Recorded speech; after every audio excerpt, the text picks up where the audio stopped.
Hi guys, कैसे हैं आप सब। आशा करते हैं आप सभी अच्छे होंगे। और आज हम लोग आए हुए हैं यहाँ पे वीडियो बनाने इमाम बाड़े के पास लखनऊ में। और यहाँ पे आप लोग देख सकते हैं आज यहाँ पे बहुत भीड़ है, बहुत सारी गाड़ियाँ लगी हुई हैं। और इधर ये पीछे देख सकते हैं आप लोग, ये अभी हम लोग इमाम बाड़े के पीछे वाले साइड से हैं। अभी आगे से आप लोगों को दिखाते हैं। और हम लोग कैमरा वैमरा लेके आए हैं, पूरा वीडियो शूट करना है। और चलिए अभी आप लोगों को आगे का वीडियो दिखाते हैं।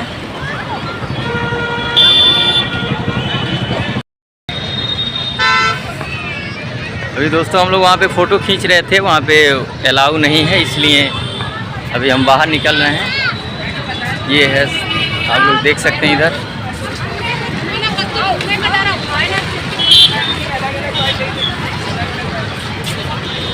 कैमरे हाथ में है, फिर भी मोबाइल से वीडियो बना रहे हैं, आप लोग देख सकते हैं।